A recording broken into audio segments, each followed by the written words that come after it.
Hey guys, it's GirlGotGame. Welcome back to Cinderella Phenomenon Evermore, where we are here to do Mr. Karma Chameleon, or Claude's, Prince Claude, I should say, his route. A continuation of his route.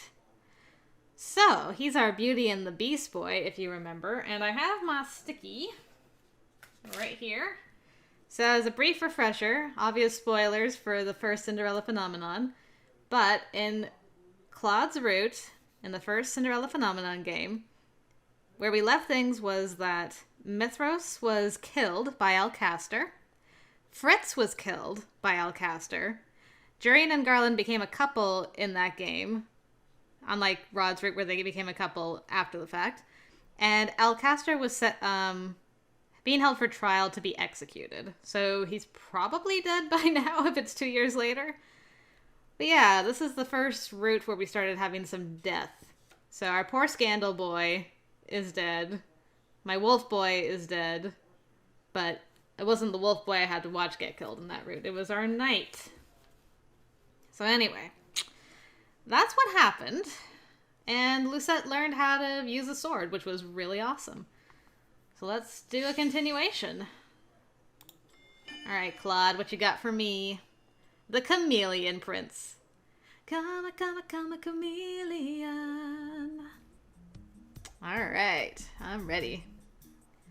I got my sunglasses ready for all them sparkles. Ho, ho, ho. If I were you, I would give up now, Princess Lucette. You ought to just surrender, darling. What kind of villain says darling? Lucette, this is where you play along. I take a deep breath and force myself to glare at him. I will never succumb to you. I parry Claude's sword moments after he lands a blow on the edge of my blade. His momentary surprise fades into concentration as he rushes me again, sword raised high. Alright, this is how we're starting. Love it. This time I am unable to parry, and when our swords connect, it is all I can do to keep my stance. Claude's face is inches from mine. A cocky smile lights his face, but his calm is unwavering. Use any means necessary to best me. I dare you. At this proximity, I can see the flecks of color in Claude's eyes, the flicker of golden light on gentle green. His eyes will always remind me of this forest. I steal my eyes away from him and glimpse the rest of his body to search for an opening. How should I attack him? I mean, we didn't have as much focus on magic. They did say by any means necessary. I feel like using magic in a sword fight is dishonorable, though. That's the first choice. Let's go with the sword. This is a sword fight, and I will win with the sword, not my magic. I do not need to trick Claude to best him. Yeah, you got this, girl. Ooh, look at that confident smile. My eyes fall on Claude's arms. His stance is rigid and unwavering. It is a sign that he is trying to keep his whole body steady and his defense solid. But I slide the edge of my blade against his sword and duck out of the way as he slices past my head. Claude's eyes widen as I lower my weapon to elbow him in the gut. My elbow barely connects before he takes a step back and grabs hold of my arm. A valiant effort, my love, but I'm afraid you found the wrong opening. As always, his cockiness is one of his weaknesses. I flip the pommel of the sword and grip it with my other hand and aim it at his stomach. Claude releases my wrist and dodges out of the way. We both raise our swords at the same time, and our weapons once again collide. I force myself to step forward even beneath the weight of his sword. Then, arm shaking, I slowly slide my sword away. Claude's blade stops inches from my shoulder, but my sword is closer. I aim the point at his heart with a smile. Every time I put myself in a dangerous situation, Claude pauses. That gives me the opening I need. And with that, I seal my victory. Claude sets his sword down and holds up his hands, a sly smile playing on his lips. Fair enough. It seems you have bested me today. But only because you cheated. I did not cheat. You told me to best you in whatever way I could, so I... Claude lowers the sword I have pointed at his heart with a carefree laugh. He takes a step toward, suddenly close enough we could touch noses. You... The rest of my words fall apart when Claude presses his lips to mine, silencing me. For a few moments, I stand frozen. Alright, we're starting off strong here. The only sounds I can hear in the stillness of the forest are my own erratic heartbeat and the gentle flutter of leaves. Slowly, I begin to kiss him back, moving my free hand to his back. When he pulls away, he is still somehow smiling at me mischievously. You said seal your victory, but you know that a victory isn't sealed without a kiss. It's worth seeing you cheat just to see you turn that adorable tomato red. I didn't cheat! I watch as Claude leans down to pick up his sword. He winks at me. And there's the sparkles. Yes, I know. All's fair in love and war, as they say. I groan at Claude's response. He always manages to say such things nonchalantly without even batting an eyelash. I have just readied my retort when something breaks the silence of the forest around us.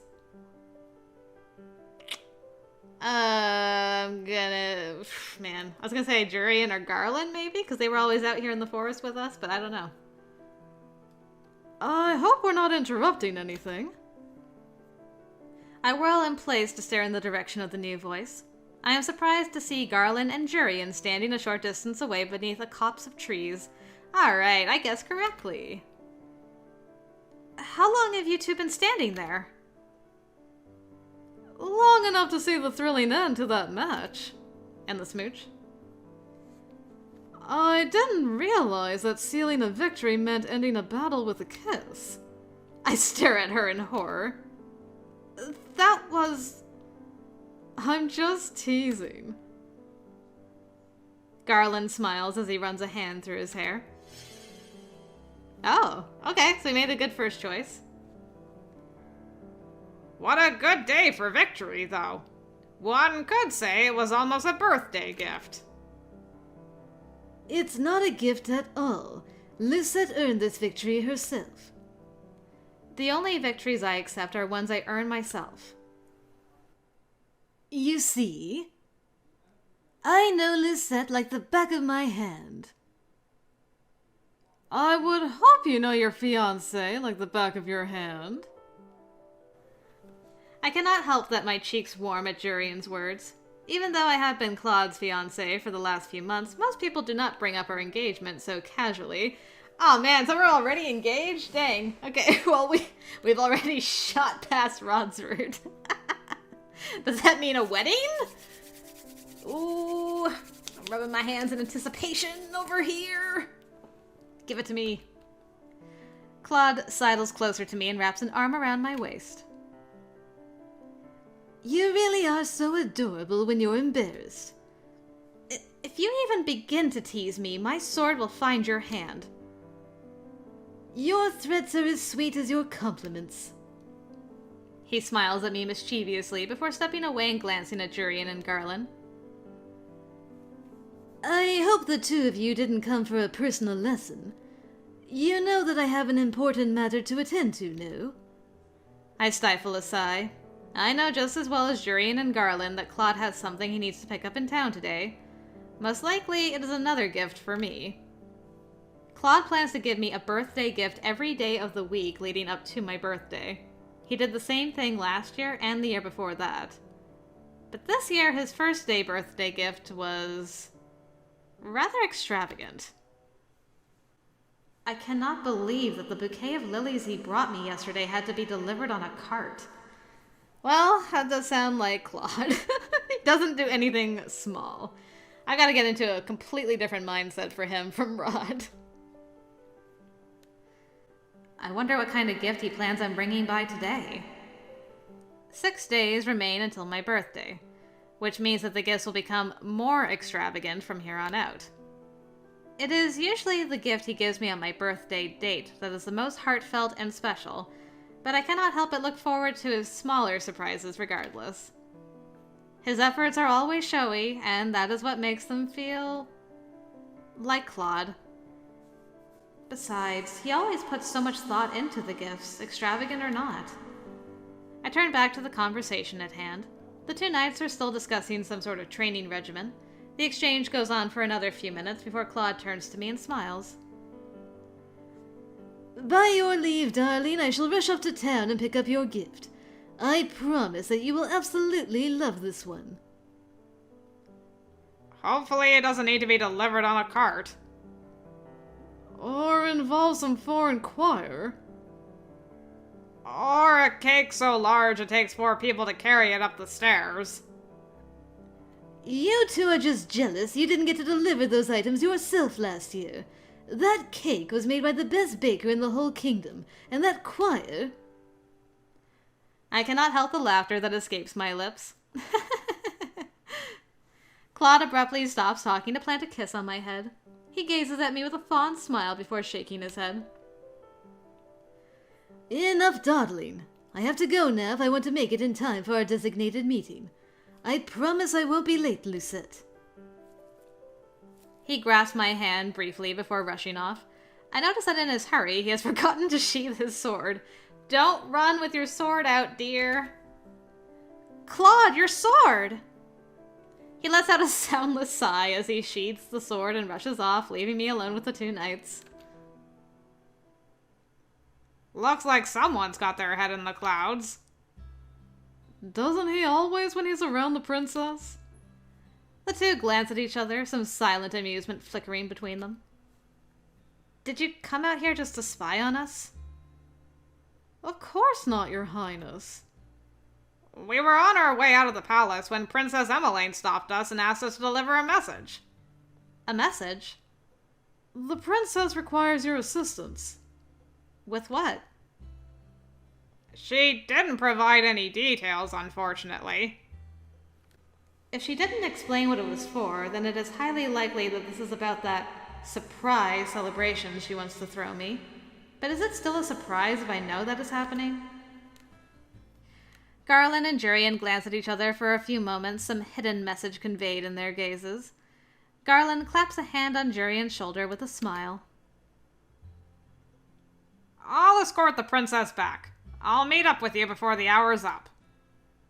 Jurian puts her hand over his, but only briefly before she nods at him. Don't be too late, otherwise I'll start eating without you. Garland slides his hand off of her shoulder as she turns to walk away from us. Once she is out of sight, the two of us begin our walk back toward the palace. Aww, Garland and Jurian. I love those two together. Garland stops when we arrive at the gates. He turns to me with a bright smile. Here we are, princess. Oh. He looks at me quizzically. I just noticed. You didn't have a knight escort with you today? A few weeks ago, I was able to convince Father that we no longer needed an escort in the forest. I feel it is better that way. It feels more special when it is just Claude and I there. Besides, I am the Tenebrarum Bearer, and Claude is a talented swordsman. We have nothing to fear when we are together. No, the king should be able to fill you in on that situation. Garland looks at me thoughtful, then he nods. Princess Emmeline should be in the dining hall. Is there anything else that you require? Nothing that I can think of. You're free to go back to your date. Ah! Garland flushes a crimson red that makes me laugh. Despite how discreet he and Jurian try to be, it is very easy to see that the two of them are courting each other. It has been that way for the last 2 years. Lucette, you knew this. You were a big part of the reason they ended up together, if you recall. I narrow my eyes at him. How goes the matter Claude and I discussed with you? Have you spoken to Jurian yet? No, not yet. Garland shakes his head, eyebrows furrowed. The timing doesn't feel right. I'll propose to her after your birthday party. Or your wedding. But right now, we need to focus on security for both of those celebrations. I was wondering if that's what she meant. Dude, you've been courting her for 2 years. Ask her to marry you. You two are hardworking to a fault, you know. It's an occupational hazard, I'm afraid. I shake my head with a sigh. That dedication is what makes Jurian and Garland two of the most competent knights we have in Angielle. After I excuse him, he bows and then turns to walk away. I'm about to walk in through the front gates when he suddenly calls my name. Oh, Princess Lucette, did Prince Claude say anything about when his brother was scheduled to arrive? Oh, right. I had nearly forgotten that Claude's brother Lance is supposed to arrive the week before our wedding. Claude insisted that he come as late as possible. Aw, Claude, that's so rude. You gotta have him be your best man and things. Okay, so your wedding is close, then? He should be here at the beginning of next month. Garland looks at me for a few moments, a troubled expression on his face. Is something wrong, Garland? It's nothing. Okay. What are you worried about Lance for? Garland smiles before turning and walking away. I watch his back, contemplating calling him back. Instead, I find my thoughts turning to the last time I mentioned Lance. You've been sulking all day. Is something wrong? I sit beside Claude on the bed, my hand resting on his knee. He stares out my window, his gaze glassy. You would laugh. I would laugh at you anyways. Claude's lips quirk slightly before he angles his head toward me with a sigh. If you must know, it's my brother. Lance? Yes, Llama. I raise an eyebrow sharply. What about him? Did he write something strange in his last letter? Not so much strange as annoying. He proposed visiting Angielle 1 week before our wedding for a preliminary celebration. I fail to see the problem. The problem is that it's Llama. He attracts unwanted attention wherever he goes. You've met him before. You understand what I mean. The last time I spoke with Lance was nearly a year ago. He and his mother came to visit Claude in Angielle and brought everyone in the palace a terrifying amount of gifts. Ah, so it runs in the family is what you're saying.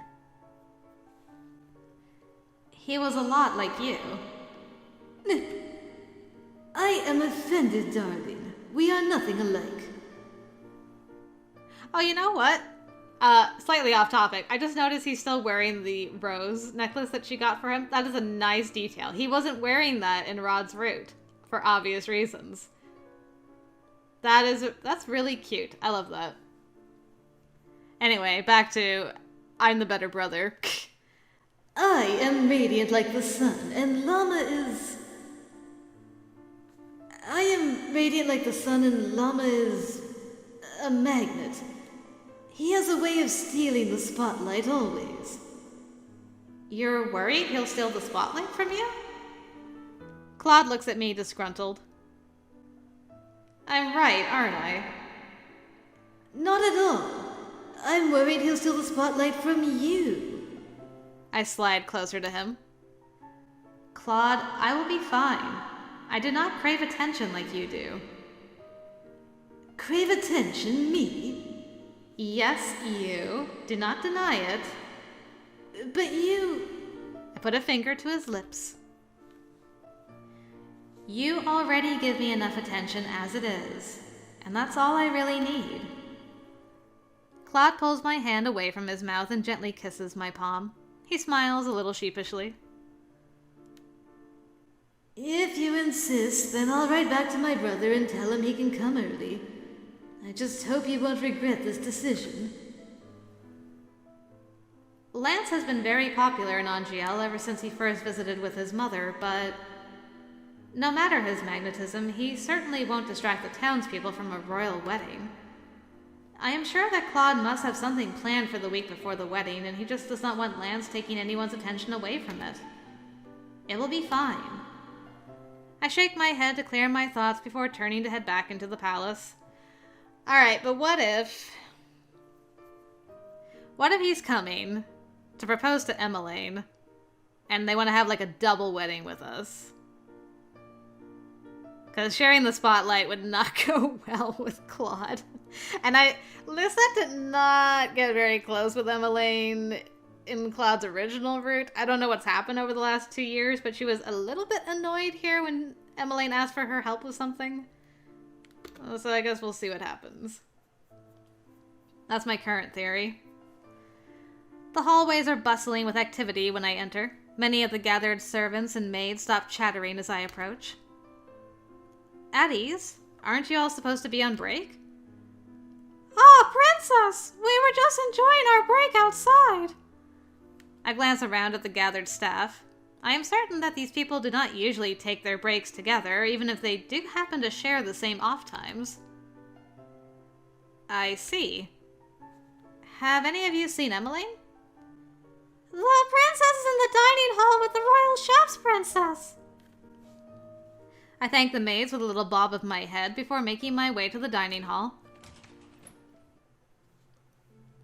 The dining hall is just as lively as the hallway, if not even more. Appetizing scents waft through the air, mingling to create an overly piquant aroma? I've never seen that word before.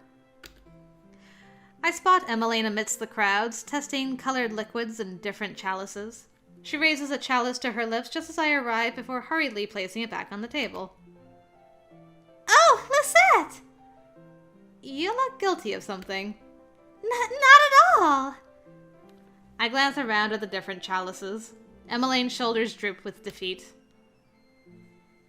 I was trying different cocktail concoctions for your birthday dinner. It was Claude's idea that we mix something completely original for you. I was debating what type of cocktail to make for you. Strawberries and bananas? Something with cucumbers and lime? I feel terrible because I don't know what your favorite flavors are. That can't be helped. I don't think I've ever spoken about my preferences with you. Still, I must make certain that this drink is perfect. She gestures to the various chalices, then points to one at the far end. It is filled with a white-blue juice and has a familiar creature sitting on the top of the glass as a decoration. As a chameleon! Well, if this was Claude's idea, then I am not surprised to use a chameleon to decorate the chalices. Years ago, when I first met him, Claude enlightened me with stories of his childhood. Apparently, he has a special attachment to chameleons. Sometimes, when the two of us are practicing together, he even refers to himself as the Chameleon Prince. He says that he did it so we could have matching titles, but Chameleon Prince and Ice Princess do not match at all. Yeah. I stare at the chameleon topper. And is this birthday celebration really for me? Or is it for him? I've actually been trying to come up with a name for it, but haven't thought of anything yet, so I thought it might be nice for you to choose it. It will be distributed in the marketplace after we unveil it at your birthday, after all. What? Claude insisted that the populace have some way to celebrate with you. Since we're going to distribute it in your name, I thought I'd ask you what you wanted me to call the drink. A name for the drink? I mean, it's got a chameleon decoration.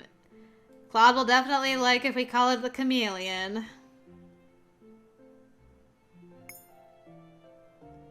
But the lily is more fitting for her, but we all know how self-important Claude can be. Well, we'll calm him down as time goes. Even if it is very dramatic, this was still thoughtful of Claude. Since he's been working so hard for the celebration, he ought to be celebrated a little, too. I mean, it's true. Man is getting you 7 days worth of gifts more elaborate than the last day, every day. So, you know what? he can have this. And since it is no secret he adores chameleons. The chameleon? Emmeline looks skeptically at the drink, then bursts out laughing. I guess that makes sense with a little chameleon on the glass. But wouldn't that make the drink more Claude's special cocktail? I see no problem with celebrating him. We can play a little trick on him during the unveiling. He'll never see it coming. Uh-oh, I might have made a huge mistake. Emmeline puts a hand to her cheek and grins. I'm sure he'll love it, Lucette.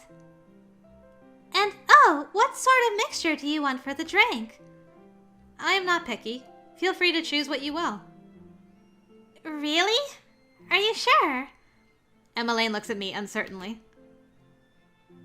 Oh no, I was waiting for this. I'm like, this is going to be the hardest thing to get through. Guess who's our brother again? No longer together with him. And now we are back in the sister zone. And that's how it should be in this route. Maybe Sebby will be with him, though. So you know what? Sebby might finally get Rod back. Are you still here trying drink some? The familiar voice makes us both whirl in place. Yeah, he's got Sebby back. Okay. You know what? Sebby, take care of that boy for me.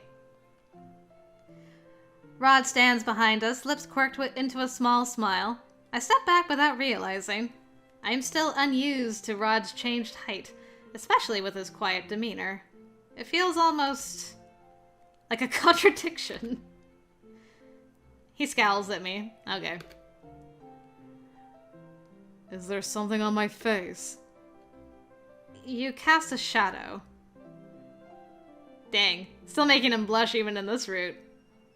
Ugh. You're terrible.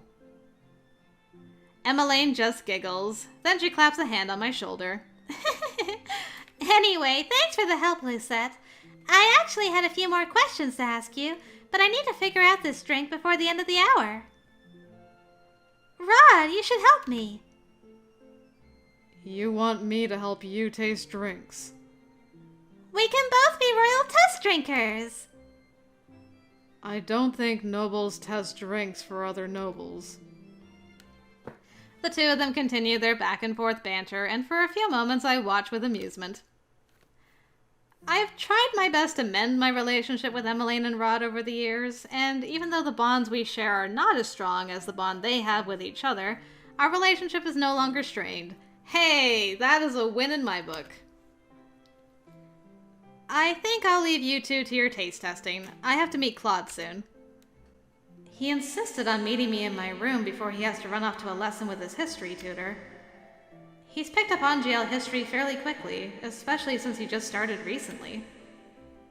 And since I convinced him to stop hiding from the tutor. Wow, you do have powers, Lucette. Emmeline is staring at the chalice with the chameleon topper thoughtfully. I wonder what sort of gift he'll bring today.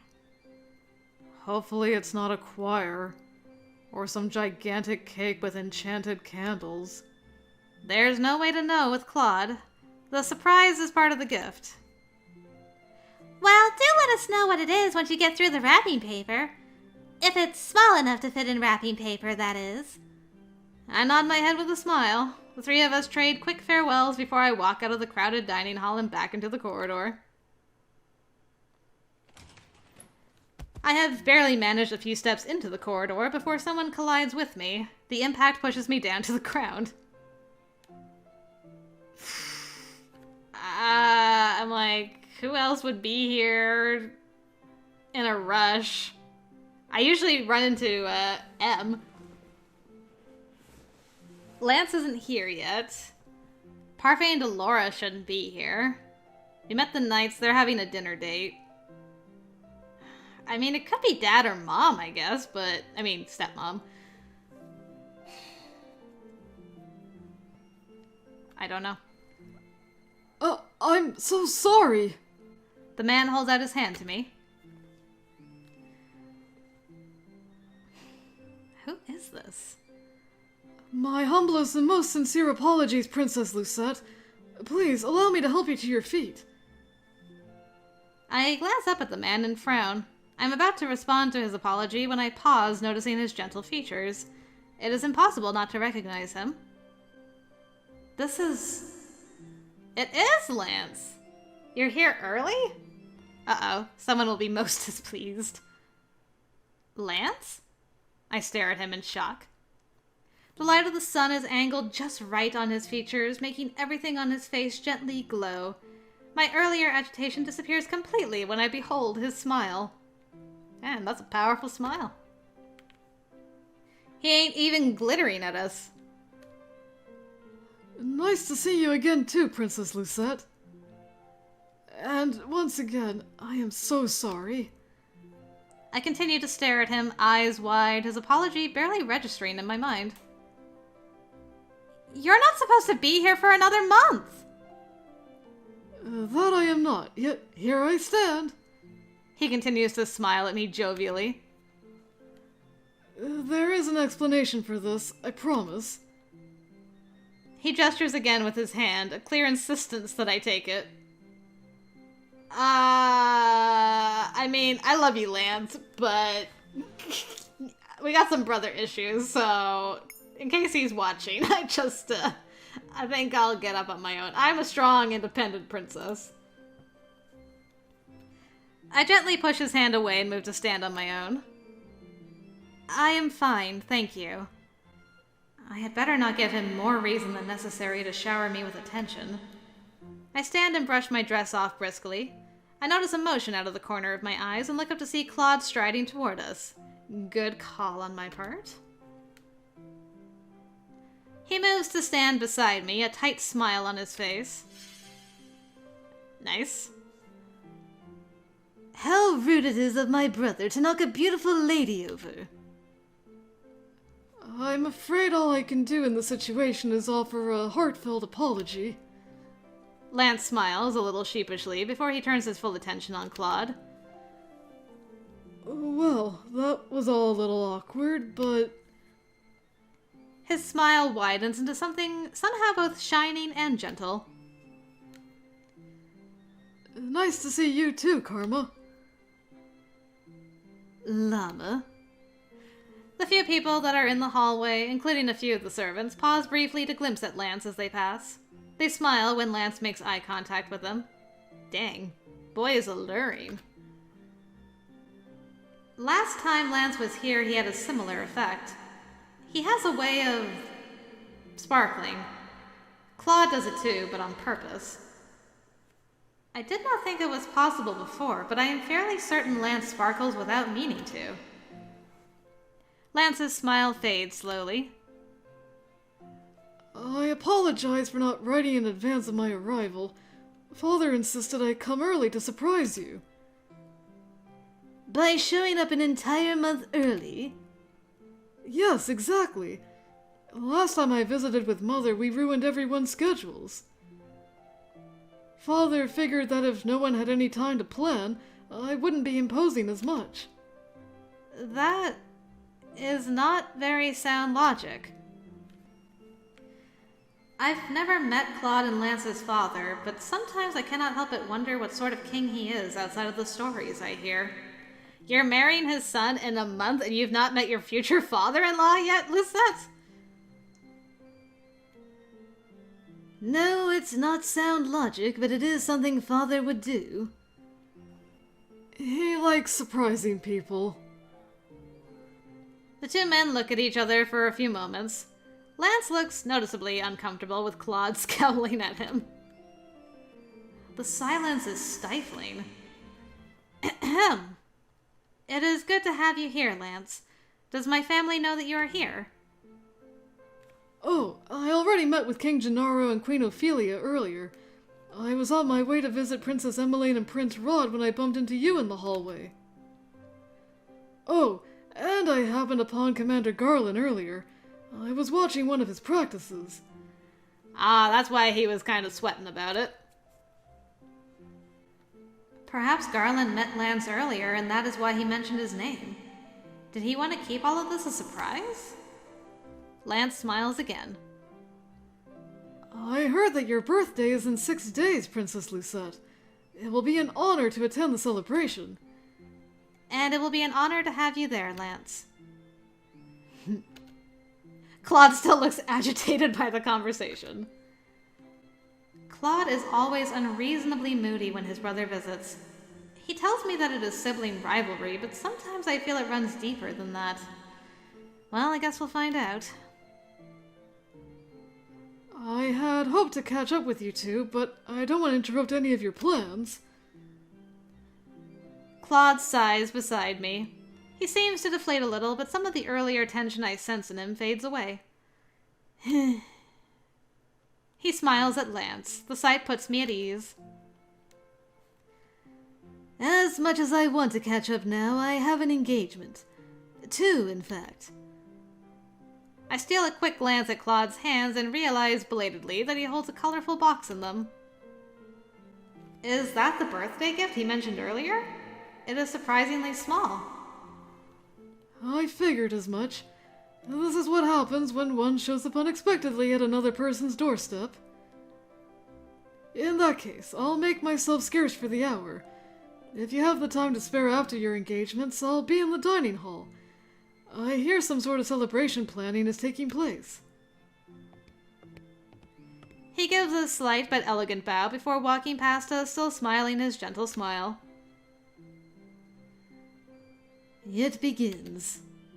What? The llama takeover. Aren't you being a bit dramatic? He is your brother.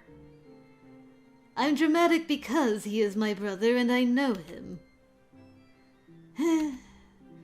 I'll have to rearrange the schedule now to make sure he doesn't accidentally change any of my plans.